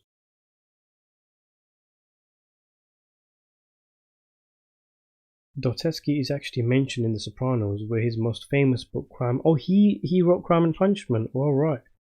Which is also one of the most famous books ever, is mentioned. Yeah, I mean, I've always wanted to buy Crime and Punishment. To be honest, I looked at the pages, the amount of pages it had, and that always put me off because it's a really long book, isn't it? But yeah, I mean, someday I'd like to read that. Have you seen The Hunt? No, I haven't. It's supposed to be really good, isn't it? I do want to watch that. Actually, was gonna watch it a couple of days ago. Don't know what I had it all planned in, but you know, life gets in the way. Favorite TV shows? Asks David Salgado. I'll tell you what I'm watching right now, and I think it's absolutely amazing. It doesn't have a lot of coverage though. I mean, I guess because it's a Turkish drama. It's called Ertugrul or Resurrection Ertugrul. I reviewed the first season, and I kind of expected a kind of silly little show with flat characters, boring action scenes, and Turkish propaganda. Because sometimes that's what you get from some of these kind of shows. And you know, for generalizing, I was slapped by the face by the show because I thought it was absolutely amazing. The drama is incredible. Um, it's basically about this guy called Ertugrul, who is part of this tribe, a nomad tribe, and it's about his struggles within his family and his tribe, trying to keep them together. You know, problems that other tribes cause, or problems within his own family, or the local empires causing problems. Or sometimes, you know, they have battles with the Mongols. They're Muslim, by the way, and they have battles with the Christians, things like that. And his son Ertugrul, his name was Osman. Osman ended up founding the Ottoman Empire, one of the longest running empires in human history, around for 600 years or so, and it only just recently ended in about the early 20th century. But yeah, that's what it's about. It's about Ertugrul, who's basically the granddaddy of the Ottoman Empire, and all his it's a lot of it's fiction, historical fiction, but it's really long. I started watching it, I think, last year. First season, I think, was about 90 episodes at 40 minutes each. You know, that's a lot of shows don't even cover that amount of time in the entire run. But the second season, which I'm on now, it's like, oh wow, 110 episodes. But yeah, it's very long, but I really enjoy this show. I did not think I would enjoy it as much as I did. You can check out my review of the first season if you're interested in it. I talk about it a lot more in the review. Octagon Proplex says Hollywood does all sorts of dirt. McTiernan wiretapping is the least of these sins. Oh, that's true, you know. But he did direct a really cool commercial for Tom Clancy's Ghost Recon Wildlands video game. Yeah, I saw that. I remember that. And it kind of showed that, you know, maybe, I mean, you can't judge a filmmaker based on one commercial, because obviously it's a very different environment, different kind of thing that they're making. But yeah, I mean, it was a kind of teaser, wasn't it, to what McTiernan could still potentially be capable of. David Salgado asks least favorite Scorsese film. Condon, I'd say. I thought that was a bit so. Or actually, what's the one he directed for? See what I mean about names just going out of my head and my mind going blank in front of the mic. The one that he did really early in his career, the one that I think David Cassavetes saw it and said it was shit, and even the guy who Scorsese made it for said it was shit. How can I forget? The guy who he made it for is considered the best producer in Hollywood history. Roger Corman, yes, Roger Corman. So what was the film's name? See, it's not easy, you know, doing a live stream. You know, you're conscious of the fact that there's people listening to you live. Your brain just kind of dies. My brain's been farting so much in this live stream. Boxcar Bertha, yeah, that's what I'd say is my least favorite Scorsese film. Followed up with Condon. Although saying that, obviously, Boxcar Bertha, you'd be hard pressed to call it a Scorsese film. You know, it's not as if he made it in his prime or when he had the means to make the kind of movies he wanted to make. Jacob asks, have you seen Dark on Netflix? Brilliant show. I was actually going to start watching that recently. I ended up watching something else, but yeah, I've heard a lot of it. I have not seen it though. I've heard it's a proper mind-bending show, isn't it?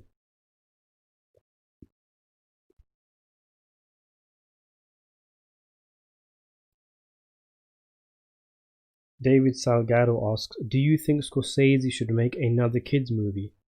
See, the thing is, yeah, Scorsese is old now, isn't he? He's going to be 80 soon, and it's at that stage where you as, I mean, obviously it's subjective as in terms of what Scorsese chooses to make a film about, but for me, I would say no, because I know there's not a lot of time left in theory. Who knows? Maybe he could have 10 films still left under his belt. But if he's only got 2 or 3 films left, I want the subject matter to be really interesting. Like Killers of the Flower Moon, for example. That's a really interesting story. Devil in the White City, the one that he was gonna make, but he's not making that anymore. About a serial killer, said to be the very first serial killer in history. Not obviously the first person who's gone around killing people, but I think that was when they started to call it serial killer.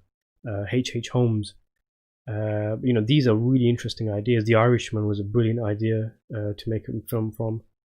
But yeah, if he was said, if he's gonna make an adaptation of, I don't know, My Little Pony or Bananas in Pajamas, then I'd say, you know what, I think Scorsese could pick a better film to adapt. I mean, it's like the Mike Tyson biopic. It would be interesting to see Mike Tyson's life on camera, because he had a self-destructive personality. He had so many personal issues, so much rage, and that rage that destroyed his personal life, and obviously he ended up recovering, but that rage that made him lose in his personal life made him win in the ring.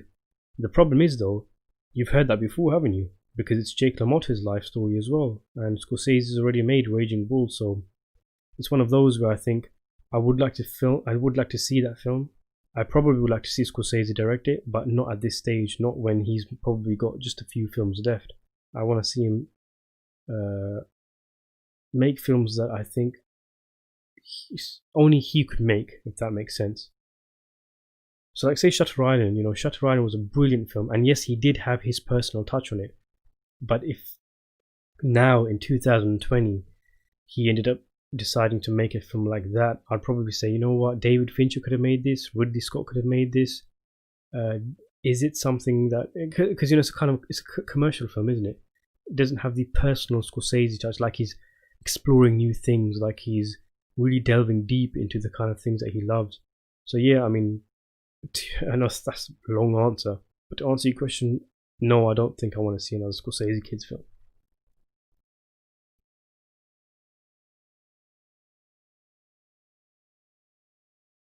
Octagon Proplex says, don't you agree that Life of Pi would play so much better without the bookends? What do you mean by bookends? What does it bookend with again?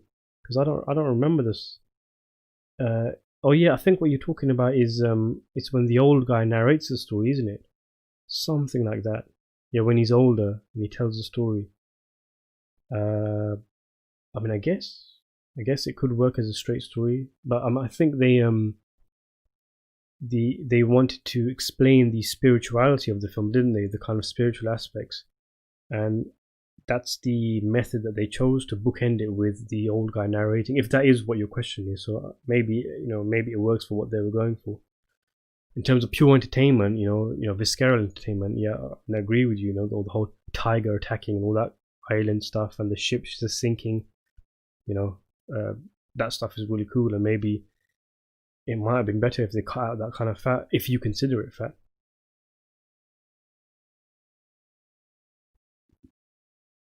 Favorite Alfred Hitchcock movie, asks David Salgado. Vertigo. He's made some amazing films. But Vertigo was different, man. Vertigo had a kind of like this kind of spellbinding atmosphere. There was something about it. It was eerie, spooky. It went on another level to most of Hitchcock's films. But there's loads of great films. Psycho, Rebecca, the remake of The Man Who Knew Too Much. He would just made some amazing films, didn't he? But Vertigo is the one that, looking at my IMDb ratings, I've given a 10 out of 10. The only Hitchcock film I've given a 10 out of 10 to. And I'm quite stingy with my ratings, so I mean, that's not to say I think his other films are crap.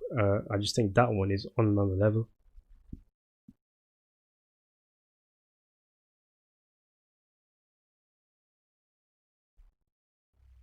I love Kundun, says Octagon Proplex. Yeah, I mean, each to his own. One of Scorsese's best, Octagon Proplex things. I mean, yeah, but that's the thing with Scorsese, in that one thing I've come to find is that, this director has his fans, that director has his fans. Scorsese doesn't really have that kind of fan base, that kind of fandom or fanboys. And I think the reason is because he makes so many different kinds of films. The guys who watch Goodfellas and Casino are not going to be the same guys that watch Hugo, who are not going to be the same guys that watch films like, the spiritual, religious films like Silence, who are not going to be the same people that watch the personal family dramas like Alice Doesn't Live Here Anymore. So yeah, I mean, that's one of the brilliant things about his filmography, in that I might see a film that I think is, this is okay or so. For somebody else, it's his best film. And I've seen that a lot with Scorsese. A lot of people actually actively hate his gangster films. They think they're rubbish, juvenile, too bloody, no likable characters, all that kind of stuff. And they love, The Age of Innocence, or they love Bringing Out the Dead, or like you do, Kundun. Do you like Tintin? Asked Jacob. I liked it. It was alright. Yeah, decent kids film, I think. Peter Jackson was going to make a sequel, wasn't he?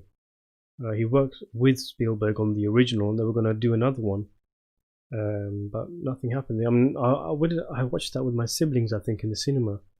I think they enjoyed it more than I did.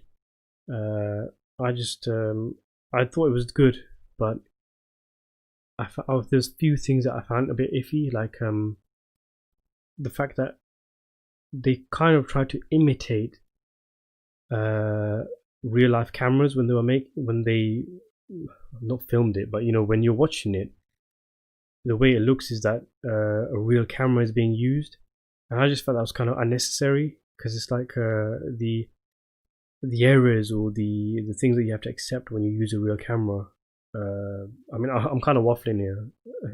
My thoughts are swimming, but they try to make it too realistic, if that makes sense. Just to consolidate what I'm trying to say. But I did like it, yeah. Hugo is the very best live action 3D ever achieved. No competition, even. Robert Richardson, well deserved third Oscar win for cinematography. I mean, I heard so much about Hugo's 3D. I never watched it in 3D myself, but I mean, it shows you Scorsese's talent, doesn't it? That he took a crash course in 3D filmmaking, and then he made a 3D film, and it became one of the very best 3D movies. I mean, James Cameron was praising it, and it just shows you his talent, doesn't it? Who would have thought a guy would make one of the best kids films of the 2010s, one of the best 3D movies, and this is the guy who's famous for making gangster films. Dr. Andy says, my dad loves to watch that show, Resurrection of Ertugrul. I mean, yeah, it is a great show. I mean, I love it. I'm definitely on the bandwagon of Ertugrul, and it seems to be gaining more popularity now in countries like the US and the UK. I know it's huge in Asia, it's huge in the subcontinent and in Africa, and in some parts of Europe.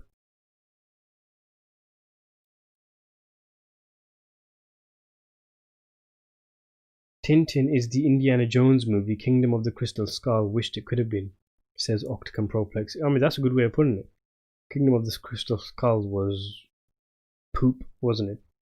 And a live action Indiana Jones version of Tintin, that I can see that working.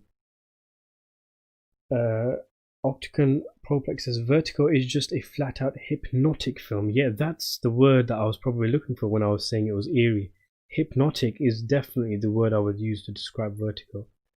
Rear Window is strong in that respect. Rebecca also. Yeah, Rebecca is another one that, like you say, it has that kind of hypnotic feel. Yeah, Rebecca also has a gothic feel, doesn't it? That's why I'd probably describe Rebecca.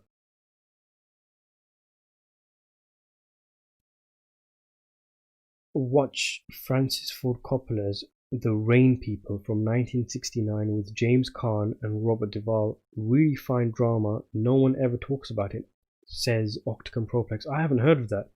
I'm just going to look it up now. What did you say it was called? The Rain People. I know he made a film called The Rain Man, didn't he, in the 90s, about that lawyer drama.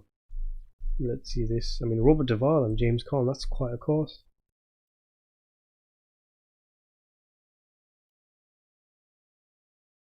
So, what is it about? When a housewife finds out she is pregnant, she runs out of town looking for freedom to reevaluate her life decisions. Interesting. Yeah, I mean, I've never heard of this one. So yeah, thanks for the recommendation.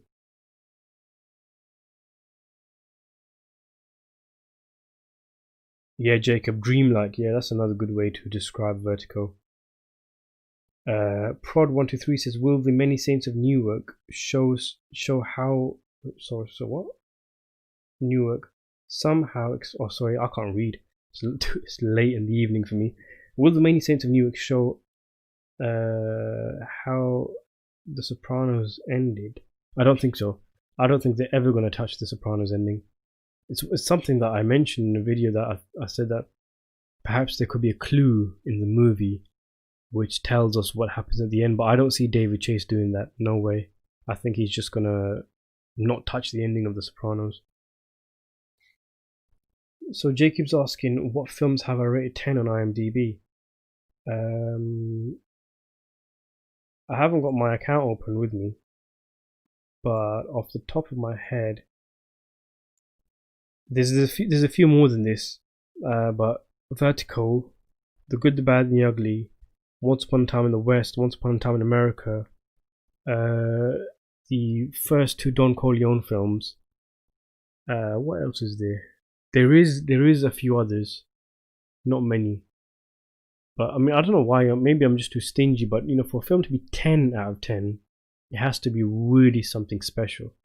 I've rated a lot of films 9 out of 10, but 10 out of 10, I think I've only rated about 6 or 7 out of a possible about 2,000 films. I would have to open up my account to find out. Sorry. Have you ever visited Denmark? Says Jacob. No, I haven't. You know, I've not really traveled. Anywhere. I've only been to a few places here and there. It is something I want to do. What I do is I tend to do research on the history of a place. You know, as opposed to I'm not really the kind of person that goes to countries to try the food or the fun fairs and the resorts and stuff like that. I want to know the history of certain things. You know, you could go to a place and see a wall. It's just a wall. Like take the Berlin Wall, for example, and if you don't know the context, you don't know the history, it's just a wall. But if you know the history, it becomes spectacular, doesn't it? And that's what I like doing. I like learning up about certain things, and then I think to myself, I make plans that, right, I'm going to visit that place and I want to see it with my own eyes. But yeah, no, I haven't been to Denmark, no. Would you do a movie review on Friday, made in 1995? I haven't seen it. I was watching a few Hood movies. I saw Boys in the Hood, and there's a review of that coming out soon. But yeah, I mean, if I see it, I'll review it. Stephen Butterfield says OnlyFans. Okay. Jacob says, I also love Sergio Leone, especially Once Upon a Time in the West. Yeah, he's my all-time favorite film director. I just love Sergio Leone.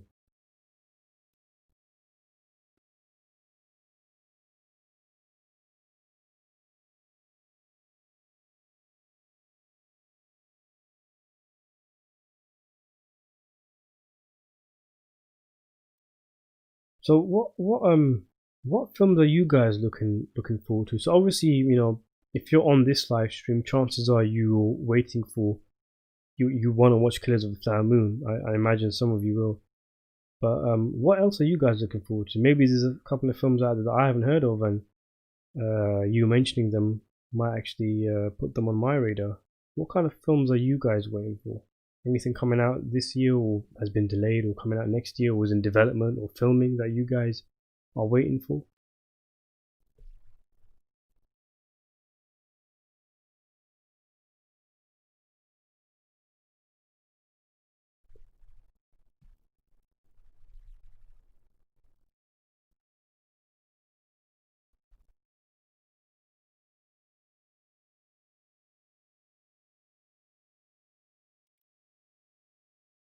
Have you ever watched the Narcos series on Netflix? I haven't. No. I do want to see it. See, that's the one of the problems I have because obviously I've seen so many films, but when it comes to television, I'm a novice, and I've got Netflix. I know there's a lot of shows on there that I want to watch, but there's so many, isn't there? And once you start watching, a movie is over in 2 hours, but the show, you have to be more picky because once you start watching it, you've got about 10 hours before the season is finished. And there's this Peaky Blinders, there's Narcos, as you say, there's True Detective, there's so many shows that I haven't seen, but I've heard so much about. I would recommend the book 1984. Yeah, I love 1984. George Orwell's 1984 is, one of the all-time great pieces of literature, isn't it? Have I reviewed it? I definitely have done my review. I don't know if I released it, but I've done a review of 1984, and I think it's brilliant. I tell you what else I liked from George Orwell. He made a shorter book called Animal Farm. That one I think is amazing. I actually enjoyed it more than 1984. A Quiet Place Part 2. Stephen Butterfield's looking forward to A Quiet Place Part 2. Yeah, I mean, I watched the first one and I really enjoyed it. Fresh, original, mainstream, watchable, accessible horror film. I loved it. I haven't seen the trailer to Quiet Place Part 2 because I want to watch the film. If I know I want to watch a movie, I'll try and avoid anything that could spoil it for me, including trailers. So yeah, I mean, I agree with you. I'm looking forward to that Quiet Place Part 2. Octagon Proplex looking forward to Antoine Fuqua's Infinite. Yeah, is that the one with Will Smith? I mean, this director is always worth looking out for, isn't it? He's made some great action films and crime films. Let me just quickly have a look on that.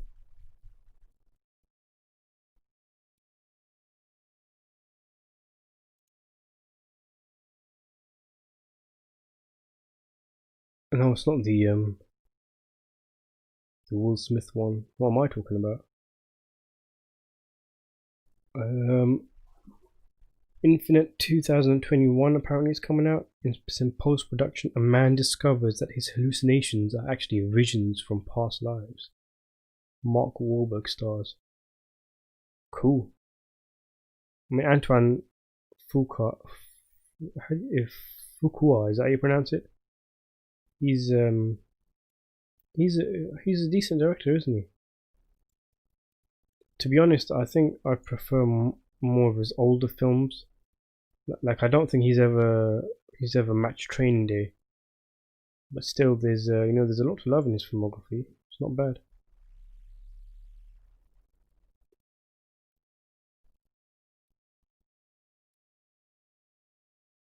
Okay, so we've got a few more comments. Let's see. Do you like King Kong and Godzilla?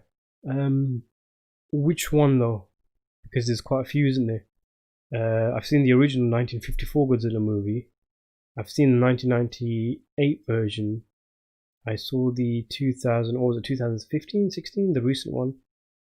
King Kong movies. I haven't seen the Skull Island one. I saw Peter Jackson's one. So yeah, I mean, I guess it depends on which one because they're quite different, aren't they? A lot of them. Jacob's looking forward to Going Electric with Chalamet as Bob Dylan, with James Mangold as director. Yeah, I like James Mangold. He's the guy who made Copland, wasn't he? Let me just look that up. What did you say it was called? Going Electric.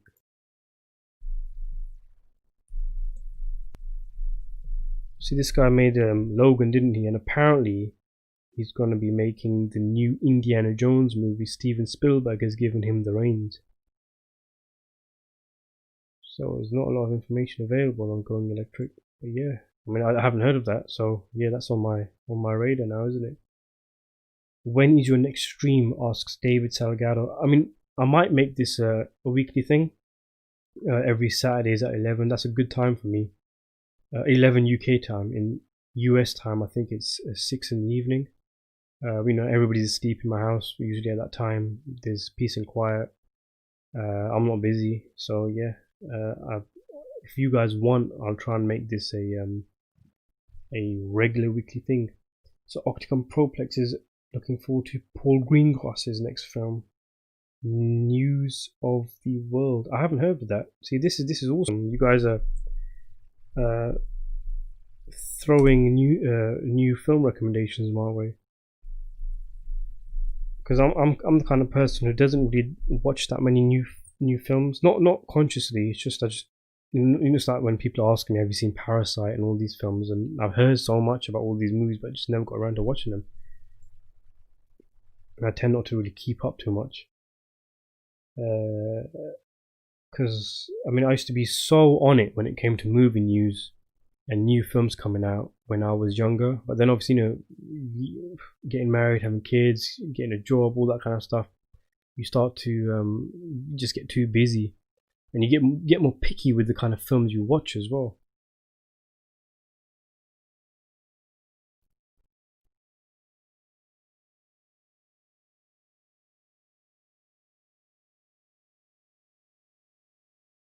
Where are we?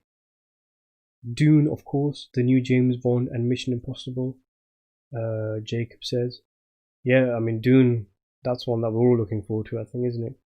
And I mean, with James Bond, you just never know what you're going to get, do you? Personally, I think Daniel Craig looks a bit bored in the recent ones. I'm in the mood for them to change it up. I thought the last film was a bit poor, and oh no, what was the other one? Yeah, Mission Impossible. Yeah, the last few Mission Impossible movies have been brilliant. So yeah, I'm looking forward to that. Octagon Proplex is waiting for Top Gun 2. I haven't seen the first one. Dune, Tenet, yeah, Tenet. Christopher Nolan is always on everybody's radar, isn't he?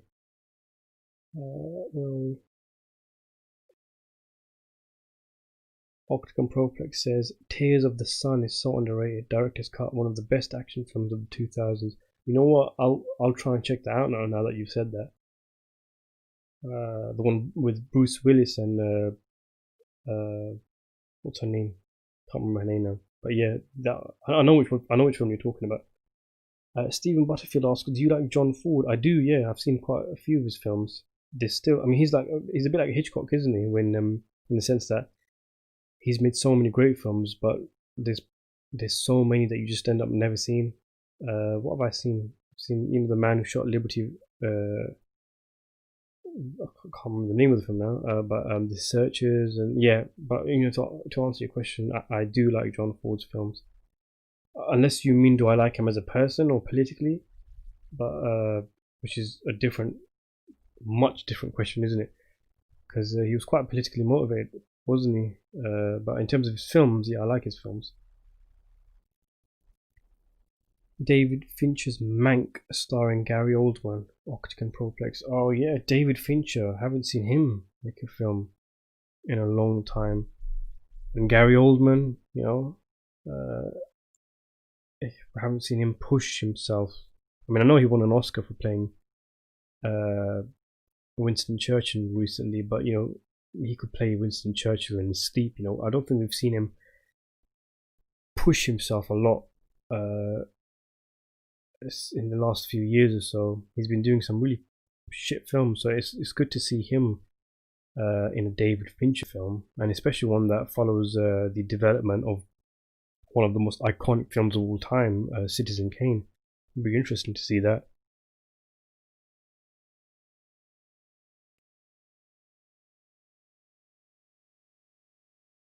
Yeah, Jacob's looking forward to Mank as well. Yeah, yeah, I agree with you. It does sound very interesting.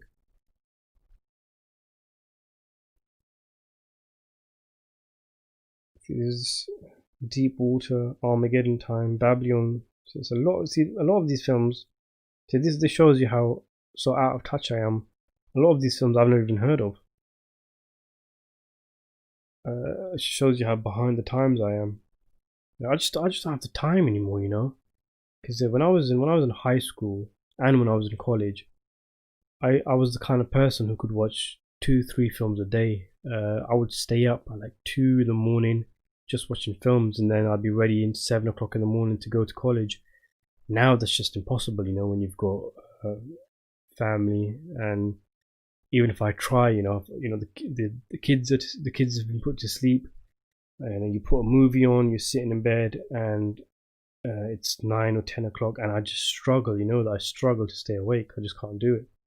So and obviously with the time thing, you start to lose track of new films coming out. So yeah, I mean, oh, Ridley Scott's The Last Duel. Yeah, that sounds really interesting because it kind of harks back to his first film, doesn't it? The Duelists, which if you haven't seen it, Ridley Scott's first movie, The Duelist, a brilliant film about 2 guys. Well, not really 2 guys. One guy who just has a chip on his shoulder, and over the course of several years, he has beef with this other guy who just wants to be left alone.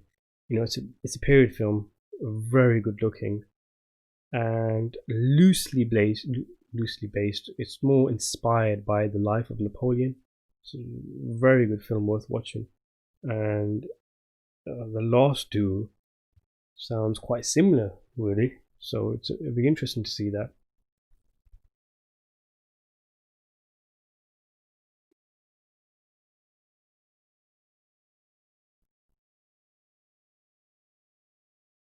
So I mean, I've been on it for 2 hours now. So unless anybody's got anything else to say or any questions they want to ask, I think it might be time to call it a day. Call it the day and finish up. Jack have just added another round with Mads Mikkelsen, the director of Who Did the Hunt. So yeah, I've heard they've got another film coming out together. Yeah, Octagon that Proplex. That was something that crossed my mind. You know, he said exactly, and Ridley is quite elderly, so it could be his last. See, yeah, that was one of the things I was thinking about. I mean, I think he's just going to keep working until he dies. You know, and he works really fast. Who knows? He might have 3 films that he's filming when the Last Duel is in post production. But it is something that crossed my mind that the Duelist was his first film, and the Last Duel, uh, even the name itself, you know, it's very suggestive. You know, it's the kind of film that, you know, in a kind of romanticized view of a director's filmography, it would be the perfect film for Ridley Scott to go out with because of the name of the film and the fact that it sounds very similar to the very first film he ever made. A nice little way to bookend his up and down career, but a very very good career nonetheless, with some brilliant films.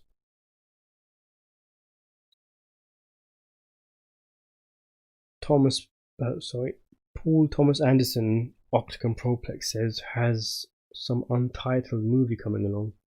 Yeah, I mean, I think he's a young filmmaker, isn't he? So he's going to have several movies, unless he retires. Several movies coming out over the course of the next few years. Always interesting to see what he does.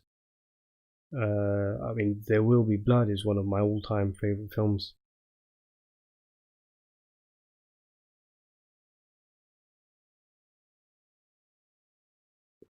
Tony did a personal Peter Pan off a bridge here in LA. That really sucked. What? What does that mean? I don't understand that.